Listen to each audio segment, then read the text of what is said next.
I'm from Crawfordville, Georgia, and where I'm from, if you say good afternoon, you expect for people to say good afternoon back to you. So we're going to try this again. Good afternoon, everyone. Yeah, now that's more like it because this is a tremendous occasion.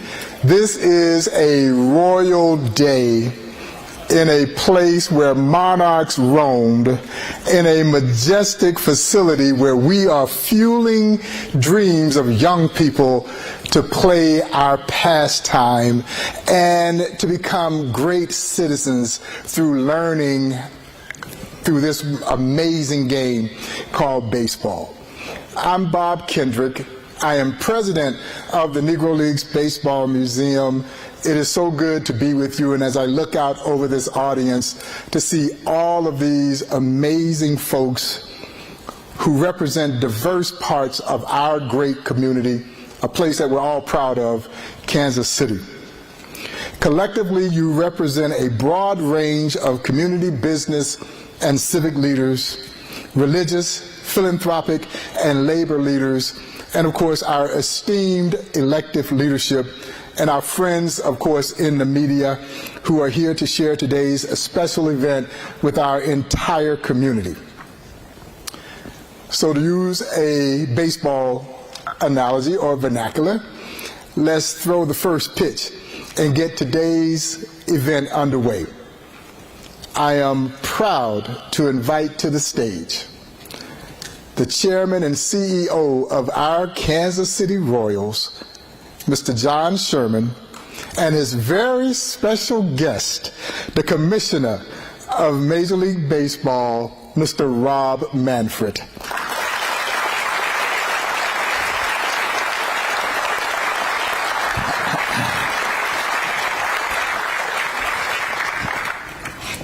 Commissioner, on behalf of all of us here today, I'd like to extend a very warm welcome back to Kansas City because clearly you're no stranger to our great city. We look forward to hearing about the state of the game and about your perspective on a whole host of engaging topics. I've got a few questions that I'm going to send your way and a few questions that we've gotten from some of our friends here in the audience that we will also pass along. At this point in time, I'd like to turn the podium over to a guy who is a tremendous friend of the Negro Leagues Baseball Museum. He and his wife, of course, are as philanthropic as anyone in our community. And when he bought the Kansas City Royals, I was honored that he called me to tell me he was buying the Kansas City Royals. And let me tell you, I have buyer's remorse when I buy an automobile. He had just spent a bunch of money to bring a baseball team, but we're so thrilled that he and his ownership group has his team here in Kansas City with intentions to make sure that it stays a fabric of the Kansas City community for many, many years to come. Please welcome Mr. John Sherman. You want me up here? Or you want me to sit down? Well, it's whatever's comfortable. Thank you, Bob, and welcome everybody. This is a great group of people here gathered today. As Bob mentioned, leaders from all facets of our community and elected leaders from throughout the region. Thank you for being here today. Probably too many to mention, but I would be remiss if I did not mention the senior member, Congressman Emanuel Cleaver. Rev, thank you for being here today. Thanks for all that you do, and as well as all of the elected leaders that are here today. I'm going to, this process that we're in the middle of right now, evaluating, it's imperative that we do this right now to find a new home, a new stadium, a new ballpark, but as importantly, a new location where we can bring vibrancy and energy around the ballpark and do great things for this city. Bob, I don't have any buyer's remorse. Although I've had people saying, are you still enjoying it? But we bought this team because we love this city. But what we're here to, we're not going to talk today about how we're going to finance it, or, I mean, happy to answer questions along those lines, but we're not, the focus of today is not about how we're going to finance it or where it's going to be, but really we're going to try to look a little bit more big picture and listen to the commissioner. In fact, along those lines, Rob, thank you for being here today. It's been very generous. He arrived here this morning. We had a employee event, which I thought was great. It's a rare opportunity for our associates to spend some time with the commissioner. We also had a lunch with the front office and some people in leadership, which is a rare opportunity for our people to hear straight from the commissioner, kind of the issues in baseball and how he is thinking about them. I'd also be remiss, our skipper here, Matt Cutraro's here. I noticed a couple of ball players, Matt over here, although we call him Q. I haven't called you Matt in a long time, but and Brady Singer and Vinny is here as well.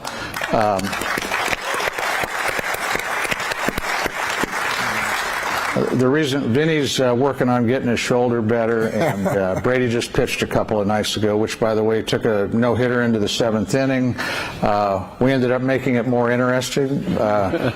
Seattle came back and took the lead in that game, but then we had a tremendous ending with really 4 tremendous at-bats in the 9th inning, including what I'm calling our signature walk-off, and that's the safety squeeze in the bottom of the 9th, or the 10th, either way. But anyway, with that, I want to turn this back to Bob. Thanks again for being here. I look forward to the program. Yeah. John, thank you so much. And let me tell you, it is a tremendous honor for me to be sitting on this stage with these 2 leaders of our game, and for the Negro Leagues Baseball Museum to be represented. Vinny, if you need a little help with the shoulder, man, I can get you connected. Satchel Paige had a guy in North Dakota who created some kind of concoction made out of rattlesnake venom and gunpowder. And Satchel would rub it on his shoulder, and his shoulder came back to life. Now, they say it stunk, something all terrible, but if you need a hookup, just call me. I'll get you set up. And we're looking forward to you getting healthy and getting back in that lineup, and the success of our young Royal team. We are really, really excited about.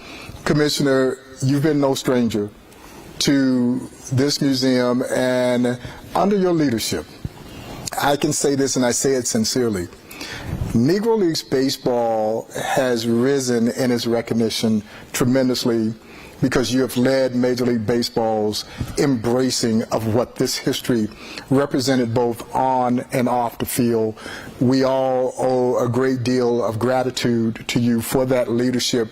I remember walking you and your wife through the museum in 2015 when we were about to win a World Series, and walking you guys through this museum, and ever since that time we've had this wonderful relationship. I go back to December of 2020, which I think was a landmark moment in black baseball history, when Major League Baseball announced that it was going to recognize the Negro Leagues for what we already knew it to be, a major league, and then roll into the annals of Major League Baseball history the statistics of the Negro Leagues. That was groundbreaking on so many levels. It does not happen without this man's leadership, because there were others who could have done what he did, but didn't. And that's something that we are inherently proud of. I fast forward to this year, where the Negro Leagues Baseball Museum and Major League Baseball partnered on the first ever animated series on the Negro Leagues called Undeniable. And this is groundbreaking as well, because as we look at meaningful ways to engage young people around a history that has not been made in over 6 decades, these kinds of platforms are very, very important. The inclusion of the Negro Leagues in the video game MLB The Show 23, which has been absolutely game-changing. Millions of young people and young adults are falling in love with the Negro Leagues through this gaming platform. We're so thrilled about this and the 5-year partnership. What was even more funnier, though, was I see my friend Vahe trying to teach Vahe and I how to play the game. Was hilarious, but we'll save that story for another day. And then, of course, I just got back from Birmingham. And I know we'll talk about that a little bit more as we move into this but Major League Baseball's announcement to do a salute to the Negro Leagues at a place that is so meaningful in Negro Leagues history, Rickwood Field. These things are all seminal moments in black baseball history, and when we take the field on June 20th of next year, when the San Francisco Giants, or I should say the San Francisco Sea Lions, and the St. Louis Cardinals, aka the St. Louis Stars, take that field, and if we are fortunate enough to have Willie Mays still be with us, to walk on that field some 75 plus years from the time that he was a 17-year-old center fielder there for the Birmingham Black Barons, you cannot create these kinds of moments in any other sport. That is baseball. And these moments are absolutely aligned with your leadership, and we thank you, sir. Well, thank you. You know, it's interesting. You talk about decisions that you make going along. It flows two directions always. You know, and I'll give you a small example. The day you took Colleen and I around the museum, really impressed, and one of the things that I learned during that trip to the museum was that Hank Aaron's nickname when he played in the Negro Leagues was Pork Chop. I'd never heard that. I mean, I'd known Henry for years, and so Henry happened to be with us in the suite that night because we were giving the Hank Aaron Award, and you know, he was kind of a fixture at the World Series in my early years. It was really a treat, and he always sat like on a high stool, you know, looking out at the field. So I slid in the stool next to him, and I said, "Hey, Pork Chop." He looked at me, and you know, it's one of those funny things where, you know, we'd always been perfectly cordial, whatever, but it was kind of the spark of a real friendship with Henry, and you know, I think that's true of all of the undertakings that you referred to. You know, Rick Wood's a great example. I mean, you talk about a small world. Actually, good friends with John Steislinger's brother, one of the limited partners in the Royals, and he happens to live in Birmingham. And you know, a big part of the beginning of our relationship was Lee encouraging me to do something with baseball in Birmingham. And you know, I think sometimes when you do what is the right thing to do, you get paybacks in other direction. I think those are two great examples of it. Yeah, well, this is going to be, again, a seminal moment. And every time I step on places like that at Rickwood Field or the restored Hinchcliffe Stadium now in Paterson, New Jersey, you feel the ghost, the spirits of those legendary Negro Leaguers. And I think as a steward of the story, that is certainly not lost on you. It gives you chills to know that you're standing on the same ground.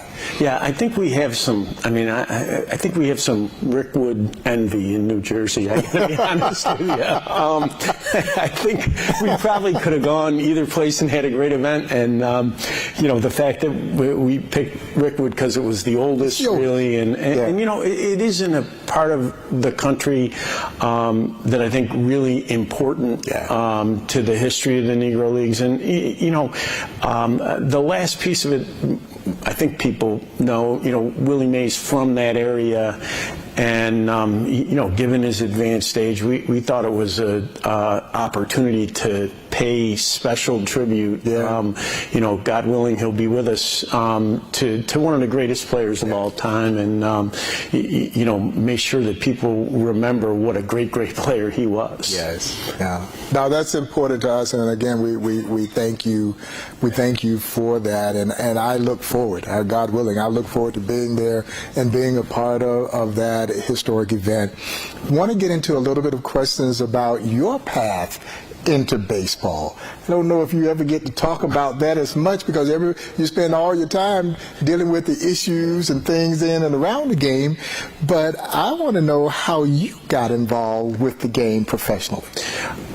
You know, I was practicing law in Washington. I was an associate in a law firm, and we had represented Anheuser-Busch for a number of years. I'd done a lot of work at the breweries and whatnot, and at the time, the Cardinals were owned by Anheuser-Busch. Still, the AV still owned the Cardinals, and baseball had some problems with the collusion cases, and our firm was retained to kind of come in and clean those cases up. And I got assigned to the to the client, kind of like associates in big law firms do. They call you in, they tell you this is what you're doing tomorrow. It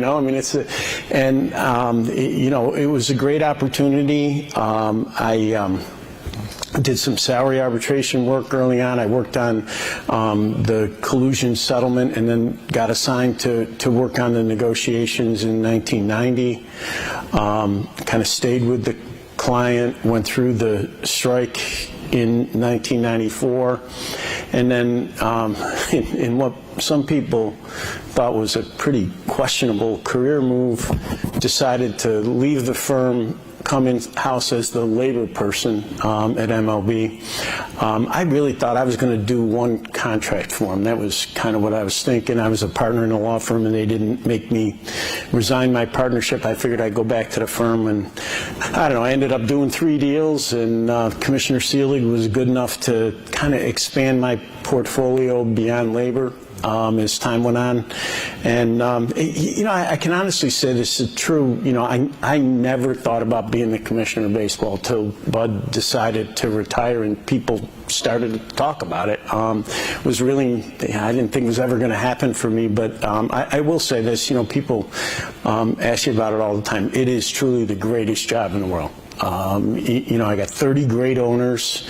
Like every group of 30, you have your days with some and days with others, but that's life. But the most important part of it is being around what I regard to be the greatest game in the world and the greatest group of players. I've made a special effort in the last couple of years to try to be around our players in informal settings more, and the more you get to know them, the more impressive you find them to be.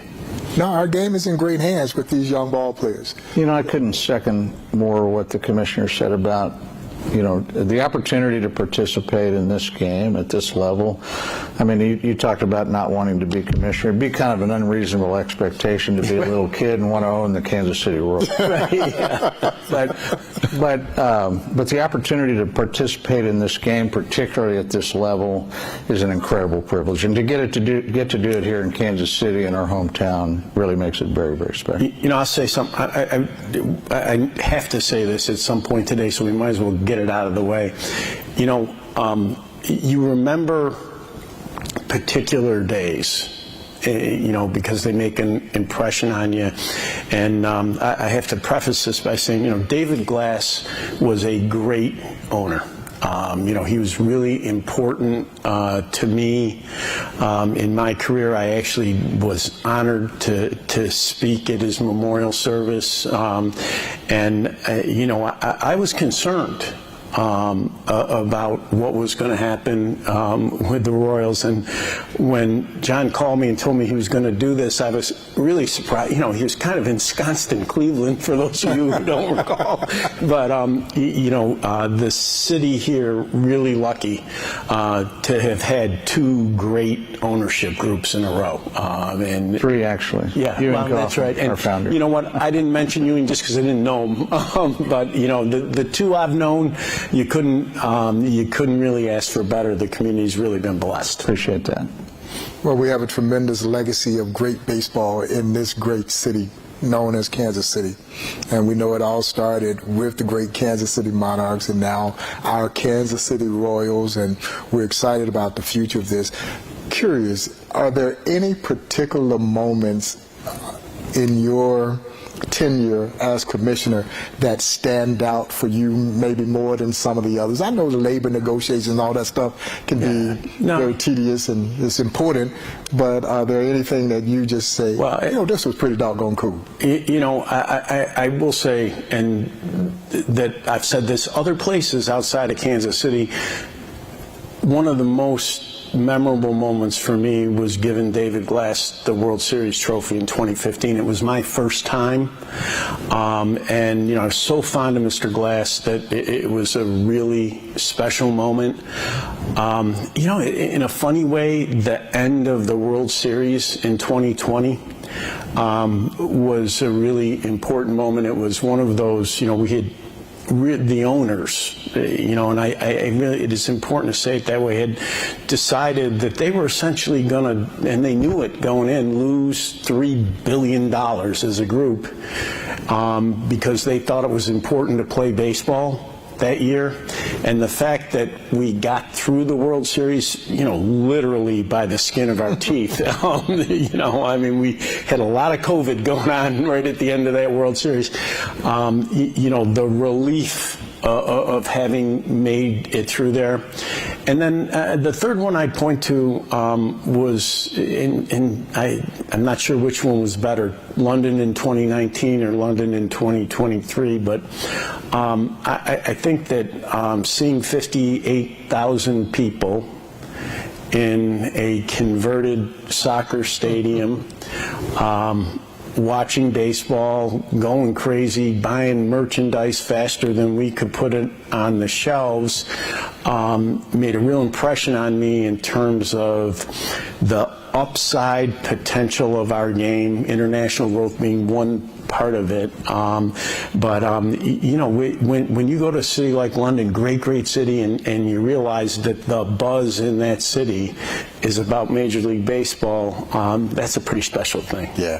Yeah, no, that is awesome, and to see the international growth of our game, and even as I watched the WBC this year, and obviously was pulling for the U.S. to win it, I have to admit I wasn't disappointed that Japan won it, because the Negro Leagues go to Japan in 1927 and brought that brand of baseball that the Japanese had not seen before, and so it gives me these teaching moments to our sport, and to me that's the beauty. Our game is an international game in large part because of the Negro Leagues, and a lot of people did not know that. But watch the animated series, Undeniable, and you'll find out more about the international impact of the Negro Leagues. Let me say a word about that. We have a great partnership with NPB. They're, Japanese professional baseball. I mean, they really are truly great partners. I will say this about the WBC. When they win and you lose, there's no mistaking that you lost, okay? I'm just telling you. They kind of let you know about it. How about the Ohtani-Trout matchup? Ooh, unbelievable. You couldn't script it any better. Couldn't have scripted anything more dramatic than that, and what that did for our game, to have all those eyeballs watching baseball in March was... It was maybe the best buy that Fox ever made. We didn't have we thought we were going to put the WBC games on the MLB network, which is what we had done the previous time, and Fox came to us in late, and they said they wanted to buy the rights, and we were thinking, well, it's a great property for the network and trying to drive distribution in the network, and then they kind of dangled the idea that they'd put games on network television. It was too good to pass up for us, and we did get that storybook ending. It was really you couldn't script it any better. Ohtani versus Trout was reminiscent of Josh Gibson against Satchel Paige. It was that same kind of drama, and so that's another special moment. The rule changes. A lot of great rule changes. Now I got a little bit of bone of contention with you on this thing, because you and everybody else. this pitch clock, which I absolutely love, but it's killing my TV time. I go in the booth, man, and the inning is over before I can get a couple of words in. But it has sped up this game, and you made these sweeping rule changes. And baseball, the thing we love about baseball is its tradition. Yeah. And the thing that maybe has hurt our sport a little bit is its tradition. And you buck tradition on this thing. Yeah, well, this was a long-term effort that, a lot of people were involved in. I will say, I think the most important thing to say is this. The rule changes were driven by fundamental research about what our fans wanted from the game. We're big believers in, we're not smart enough to sit in a room and think up, what's the right decision or wrong decision. We always try to do quantitative research, and we played 8,000 games with these rules in the minor leagues so that we felt pretty confident as to, we were going to deliver what our fans wanted. I think the second thing, when you ask professional athletes, the guys will tell you, you change your routine and your rhythm. That's a hard thing to ask somebody to do. And, if you think about it, our players did it almost seamlessly. There were, I'm sure it was difficult for them, but from the perspective of the fans, it was almost seamless. And, we really owe them on that front. And not only did they adjust quickly, our fans liked the rule changes. We weren't surprised about that. But, then the fans care most about what the players think. And players were overwhelmingly either silent or positive about the rule changes. And when fans hear that the players are positive, it creates this little virtuous cycle that, everybody's reinforcing everybody. And we were the beneficiaries of that. Yeah, well, it's exciting for us here in Kansas City as Manager Q is in here, and our young Royals are still in bases and doing these kinds of things. And, this game hadn't changed fundamentally in years. If you can pitch it and you can catch it, you're typically going to be fairly successful. I'll tell you, the stolen base, though, is kind of a sleeper. One of the things we learned in the research process was that athleticism in general and the running game, stolen bases, were way more important to our fans than we intuited, and that's why you do research.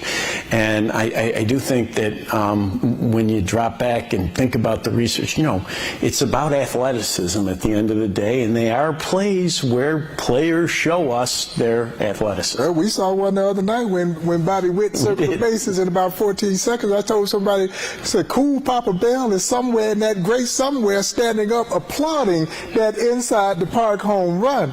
We saw Bobby out at the stadium when we were doing it, and I said something to him about the speed running the bases. This is the great thing. God bless me with some speed. You gotta love that. It's just. You have to love that, right? There's a lot of speed on display that night. Yeah. Yes, it was. Yes, it was. Talk about attendance. Yeah. Look, we are enjoying the strongest attendance year that we have seen in well over a decade. It actually, we talked about this and it didn't get so much traction. It actually started last September. Mm-hmm. We had the strongest September that we'd had in a decade. We thought a lot of that was due to the new playoff format, more teams in contention, more cities where people want to go in September.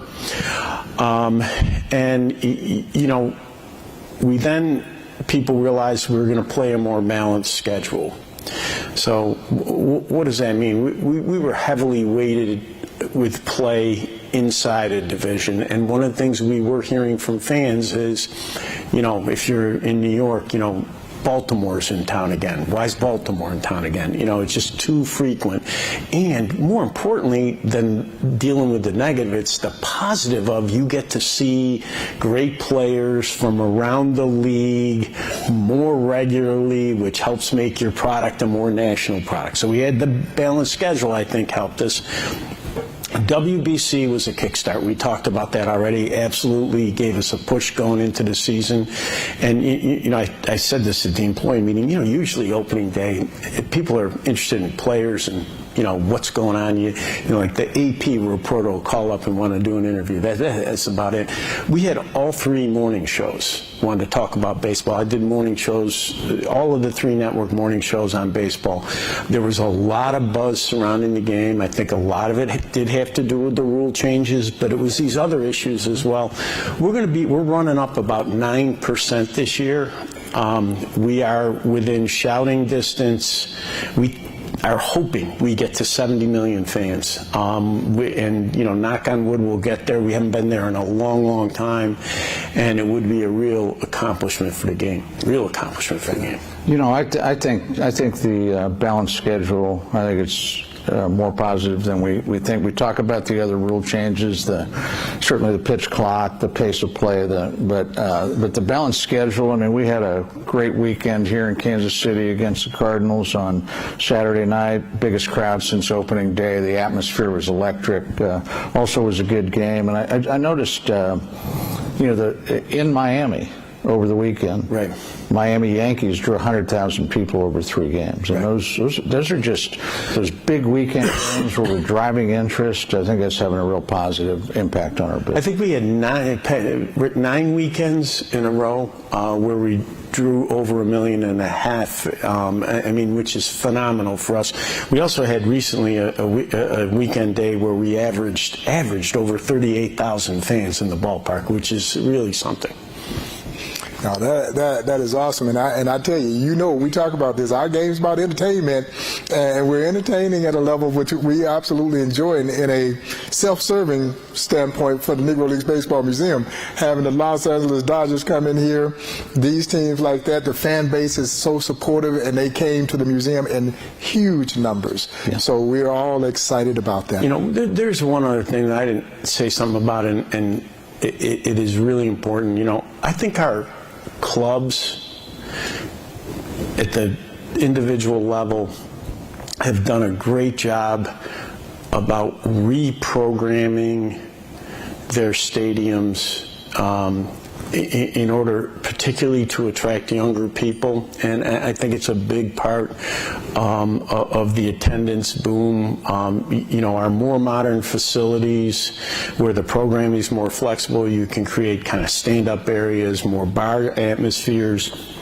It allows you to sell tickets in a more flexible way than you might in our traditional and older stadiums. A really important part, not only of getting more people to the ballpark, we're getting more young people.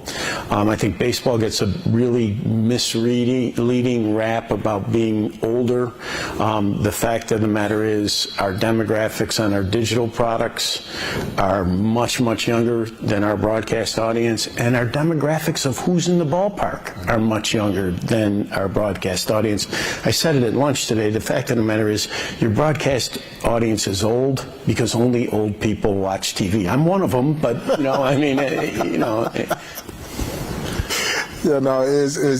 It's interesting to see how these changes are impacting our game on so many varied levels, and it's exciting because we talk about it here at the museum, is continuing to create relevancy. How do we create relevancy, whether it's history like we talk about here at the Negro Leagues Baseball Museum, or how we keep continually reinventing our game? It's a great game, but we keep finding meaningful ways to make our game better and more entertaining. Yeah, and to me that harkens back to the spirit of the Negro Leagues, particularly from an entertainment standpoint, and that's exciting. Can you talk a little bit about the long-term health, relevancy, and viability of baseball as an entertainment option and business driver?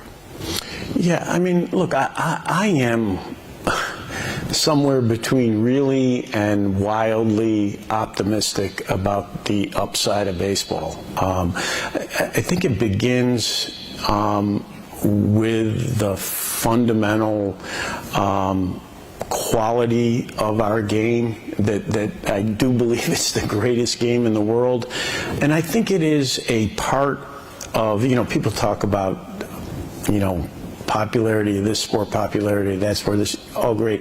The fact of the matter is there's one national pastime, right? And to me, what that phrase means is that our game occupies a special place in American culture that gives you a bedrock from which you can always grow, number one.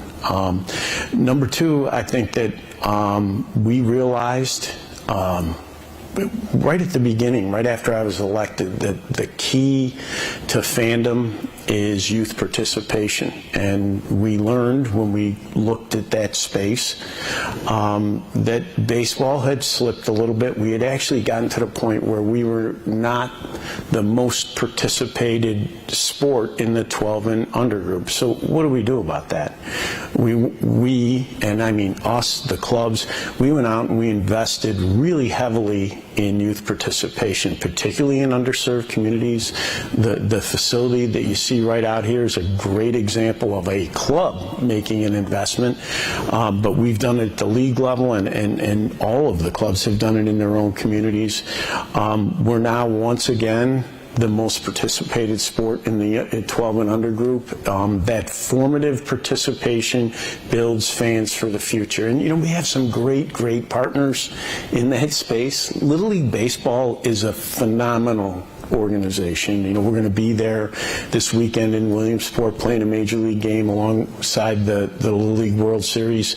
You know, we laugh. We went to Cuba a few years ago to play a game, and I invited Steve Keener, the president of Little League Baseball, to go along with us. And, you know, my goal was to try to President Obama happened to be there. We're trying to make a deal so that Cuban players could go back and forth and play without having to defect.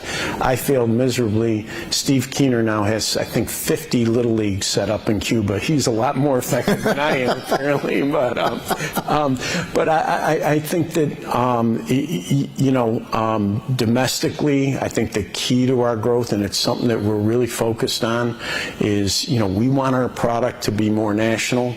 We think it's important that we deliver, from a media perspective, games on the platforms that fans want to watch them, so that they can watch who they want to watch, when they want to watch. Real goal of ours from a media perspective, money is always important. Our single biggest goal, if you summarize it in one word, is reach. We want the game in the hands of more people going forward, and we think that's the key to our growth. And then last, we talked about international already. I think that there's a real opportunity for us there. What's ahead? What's on your list of goals and strategies as we look toward the future?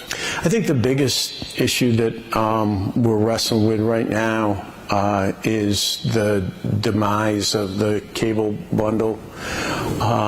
You know, I think the good news from fans' perspective, when, you know, the Bally's Arsens went into bankruptcy, I said publicly, you know, fans will not miss a game. And they've walked away from a couple of clubs, one in San Diego, one in Arizona. In fact, every single game was available within the traditional cable bundle. It was also available through a digital product in market, again, increasing our reach in both of those cities, and has been throughout the year. I think that while it is unsettling to have long-term partners face financial difficulty and to deal with change like the erosion of the cable bundle, I truly believe that it is an opportunity for us to expand our reach and get to more fans. I'll give you one little example. San Diego, we have higher viewership on the cable side than we had before Bally's walked away, and we have nearly 18,000 digital subscribers. So who are those 18,000 people? Those are 18,000 people who were sitting around in San Diego. They were outside the cable bundle. They were looking for a chance to watch the Padres, and when we gave it to them, even in the middle of the season, they signed up and took it. To me, that's the upside for baseball. Yeah. Well, and you talked a little bit about the overwhelming success that we saw in London. What's in store for continuing to grow the game internationally?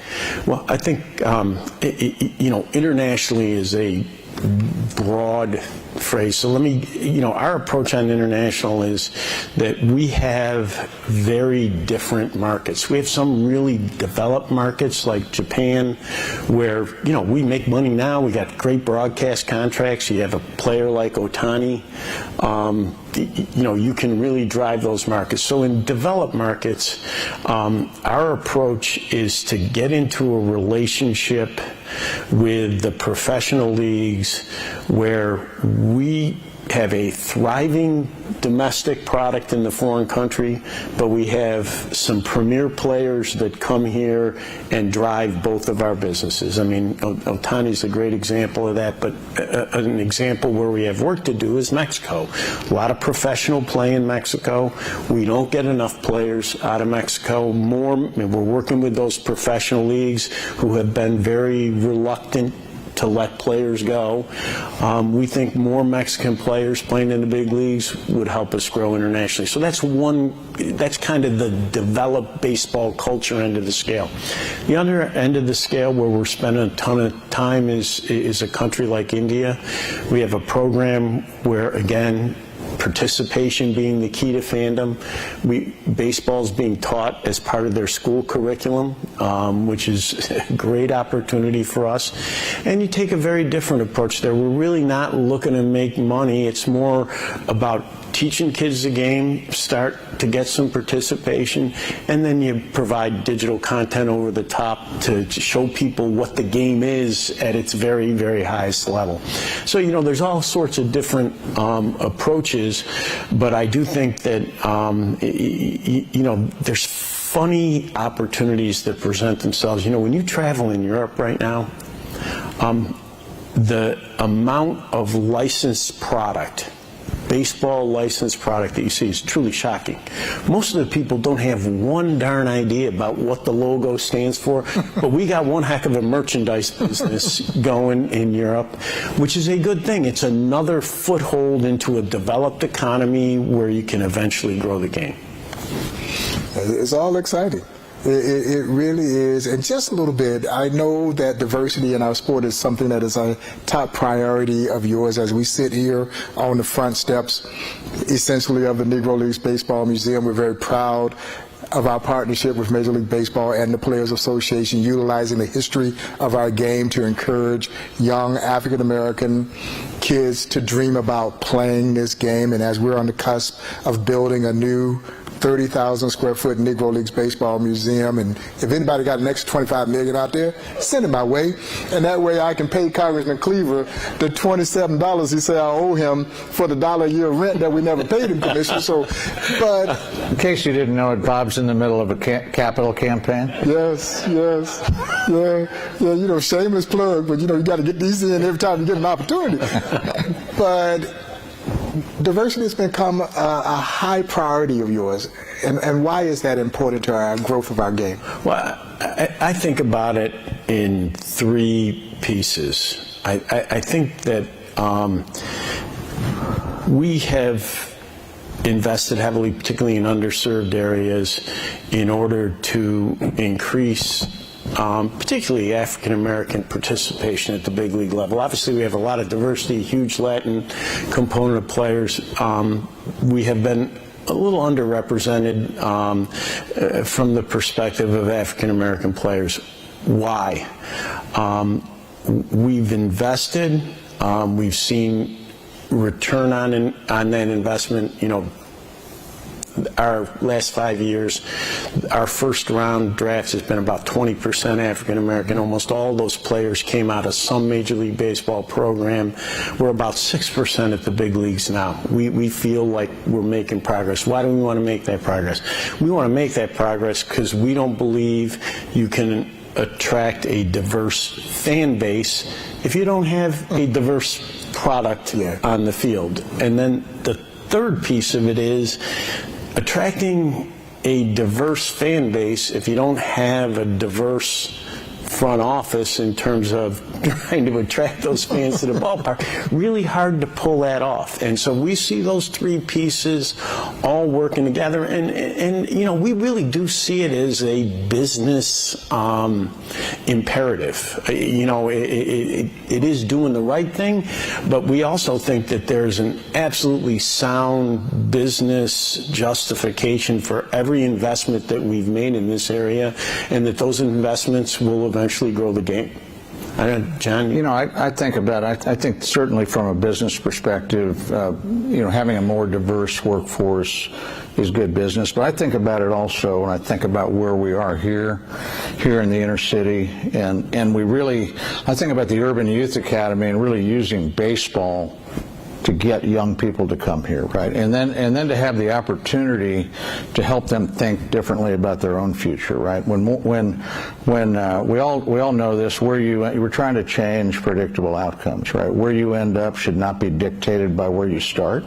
And if you can find ways to inspire young people that maybe don't have the same types of opportunities some of us do, magic happens. And I think we all know the more people that have opportunity and get the opportunity to achieve their potential, we all benefit. So that's kind of how I think about the kind of the on-the-ground work here at the Urban Youth Academy, but certainly we're doing the same work with our workforce, and it is becoming more diverse. You know, I'll tell you, my favorite ones is, you know, we took over, you know, Vero Beach was the long time spring training site for the Dodgers, where Jackie Robinson went to spring training. So Dodgers moved to Arizona, and you know, it was unclear what was going to happen at Vero Beach for a while. Peter O'Malley, the former owner, had a lease, and he didn't. What he was doing with it was not clear. So we decided to take it over. We went and toured it, and the history. There's a game room there that is essentially untouched from when Jackie Robinson went to spring training. And you know, the idea that somehow this wasn't going to be preserved, we were like, we got to figure out something to do here. So our idea was we now call it the Jackie Robinson Training Center, and we developed an elite program, okay, for African American kids. You come to that facility. The first year was supposed to be a 2-week program. We wanted to identify 200 elite African American players. We had a hard time filling the 200 slots the first year, even though we had all former major league players and or major league managers or coaches as the coaching staff. I mean, it was the greatest accumulation of talent teaching baseball, you know, probably anywhere. So the first year, we had a hard time identifying 200 real prospects. This year we ran 5 2-week sessions. We were oversubscribed with players. Okay, we had to turn kids away. Even more heartening from my perspective, we actually had major league players, former major league players, that we had to tell them we didn't have room for them to come and volunteer for 2 weeks in the hot Florida sun to teach kids. And you know, when you ask about the future of the game, to me, that story may be more important than any of the business things. Yeah. Well, I've been blessed to go down to Vero on several occasions to speak to some of the young people talking about the history of the Negro Leagues. And again, when you walk on that campus, I mean, to know that Jackie Robinson and Roy Campanella and Don Newcomb and Junior Gilliam, they were all there because Ricky built it so that he could have a safe haven for his black players, because he couldn't turn them loose in Florida, you know, and he built this beautiful campus, and to think that it could have just been lost to the ruins of time. Right. I mean, Bob alludes to, you know, really another really important piece of history. There's actually a hotel on the campus which Ricky built because he didn't want people off campus in segregated hotels in Florida. And you know, it was one of the things that when we started this elite program that was appealing to us, right? We had that hotel facility available as part of it. Yeah, it's pretty special. Let's talk a little bit about Kansas City. And I know there are a number of examples of where new ballparks have brought growth to an area, new development, and significant increase in business activity. Can you share from your perspective how new ballparks have made an impact on their local communities during your decades working in our game? Let me give you two examples. I think one has gotten more publicity probably than the other. The first one's Washington. You know, I lived in the district, worked in the district for 15 years. The Navy Yards where National Stadium sits, at the time I lived there, you wouldn't go there. I mean, you just, no one went there. If you go now, right, you got the ballpark, all this development that has, you know, high-class housing, mixed-use development that's gone on around it. Actually, part of a move of the quote-unquote center or prime part of the District of Columbia down towards the Navy Yards, right, away from the DuPont Circle, 18th and M, which was kind of the traditional, down into this area. And, you know, it is the power of baseball, right? 81 games changed what that community looks like, all for the better. All for the better. I think the second one, and you know, everybody talks about this one, you know, the Battery and Truist Park, absolutely unbelievable.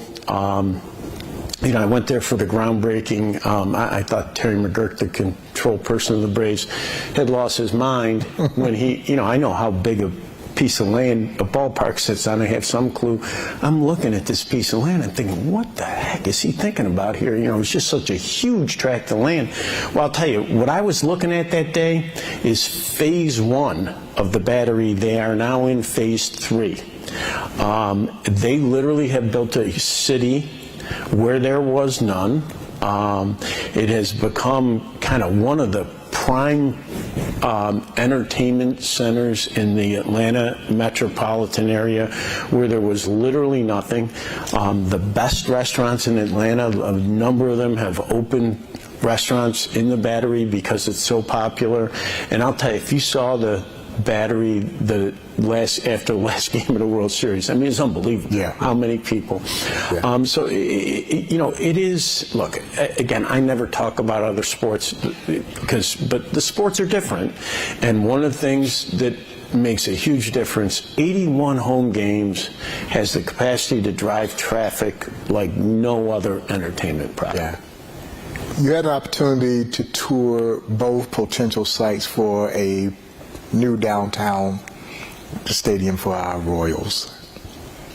What do you think a new ballpark district could mean for a middle market community like Kansas City? Well, I would say two things. Number one, the fact that in Kansas City there are 2 sites, just of unbelievably high quality, that are available for the building of a ballpark, is a tremendous opportunity for this community. Forget for the Royals, for the community. I mean, both of these sites are outstanding sites for a new ballpark. And I think both of them present the opportunity for entertainment district development around the ballpark. I think in our economic system, because of some of the changes, that I alluded to before, new facilities provide a ball club with an opportunity, revenue generation opportunities that simply don't exist in older footprints. I mean, you know, at some point, you know, great baseball park here.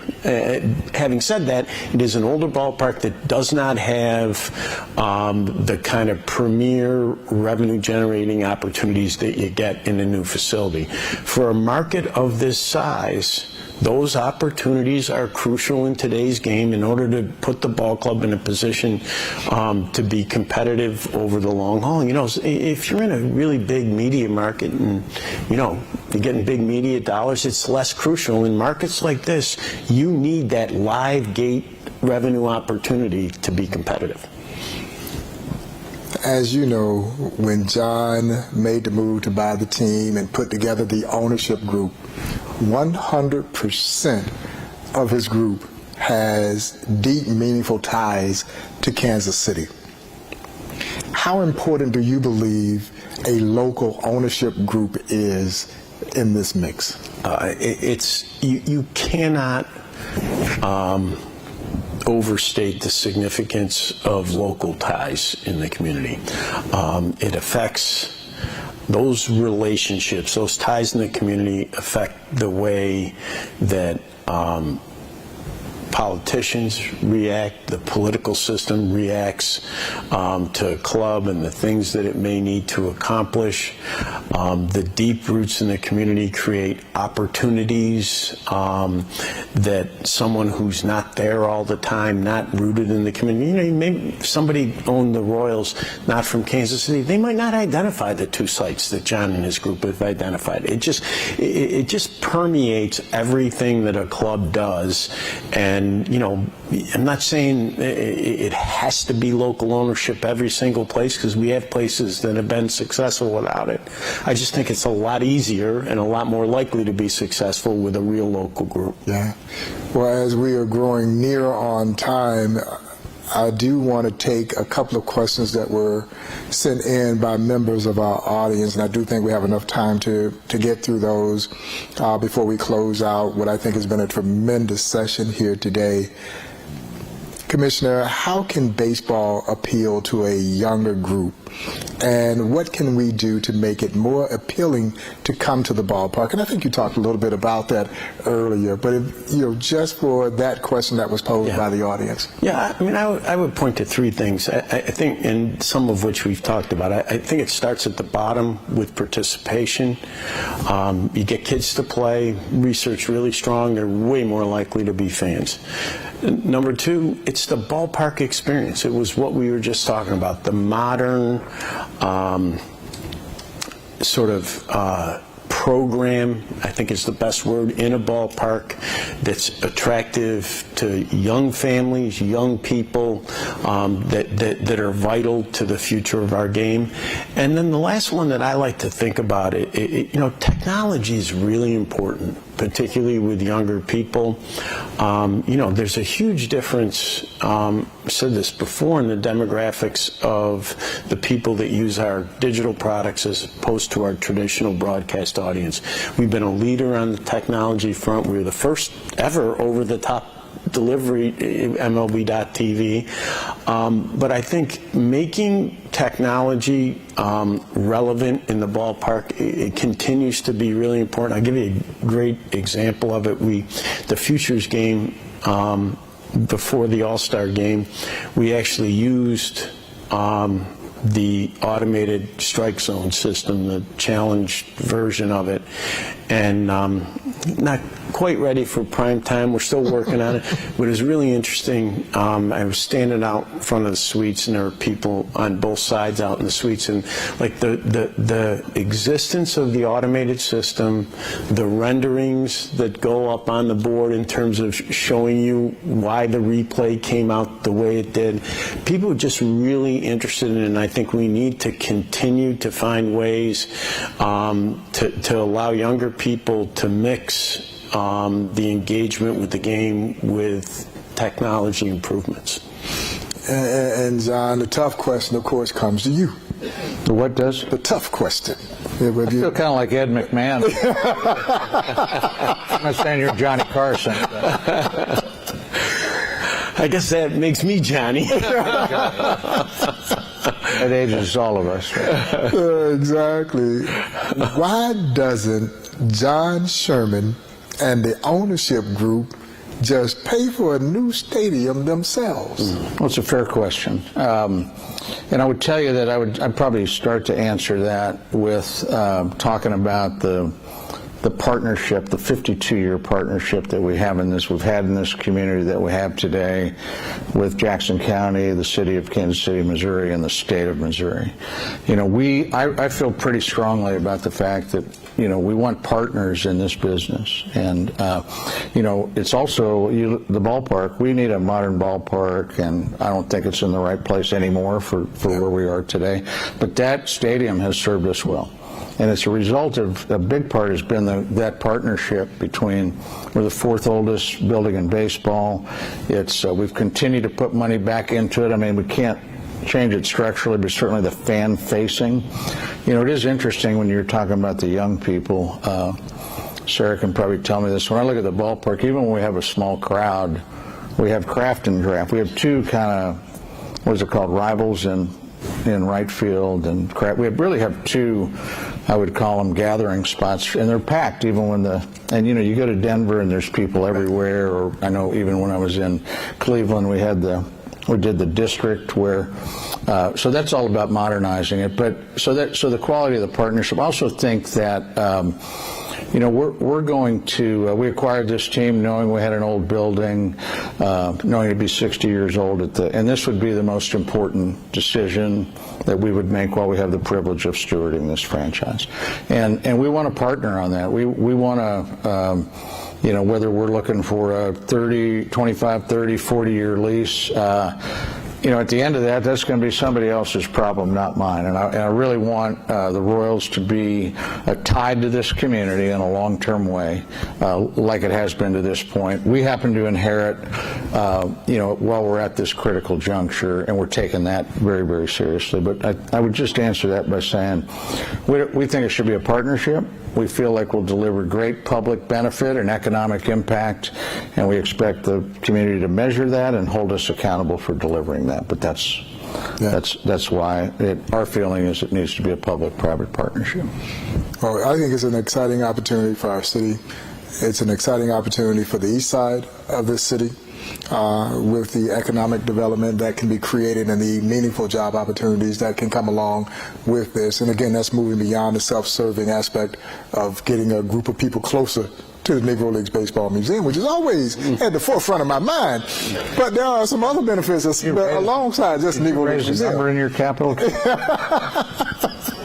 And before we close, and I know, Commissioner, you talked about this, and John is going to actually officially close this out. I personally want to say thank you again for being here, being a part of this session, and again for your continued support of the Negro Leagues Baseball Museum. John, I will turn it over for you. Well, thank you, Bob, and to close us out.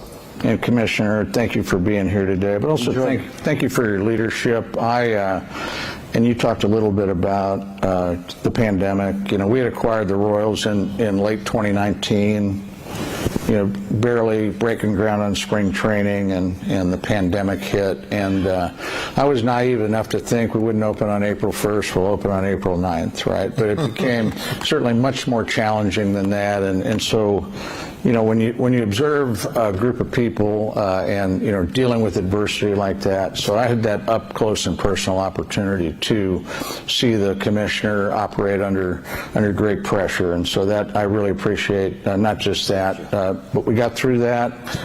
More importantly, today, you know, thank you for making this game. Thank you for having the courage to put in processes that make this game more entertaining, that make it more interesting to younger and diverse audiences as well. And we need to continue to make sure we innovate along those lines. You know, I think, you know, Kansas City is at this is not just about baseball, but, you know, our city, our region is at a critical juncture, and I say that in a really positive way. I think a couple of years ago, we were down in Arizona, we had an event in Surprise at spring training, and I was asking the group to kind of dream with me, you know, dream with me a little bit, and I thought, you know, we're building a new airport, we're competing to host the World Cup. And you know, today we have a new airport. The World Cup's coming. We just hosted the NFL draft. We got a women's soccer stadium coming out of the ground on the riverfront, which is the only one of its kind in the country. And the Chiefs and the Royals, we're talking about doing some really special things for this community. So I think this is the type of a momentum, and I think a set of catalytic events that could sustain a region in a positive way for decades, and it's really unusual. And we want to make sure that that we're a big part of that, and that's what this is all about. I would just go back to, I said it before, we bought this team because we love this city, and we want to do something special with it. So again, thank you, Bob. Thank you, Commissioner. Thank you, everybody, for being here, and have a good rest of your week. Thank you.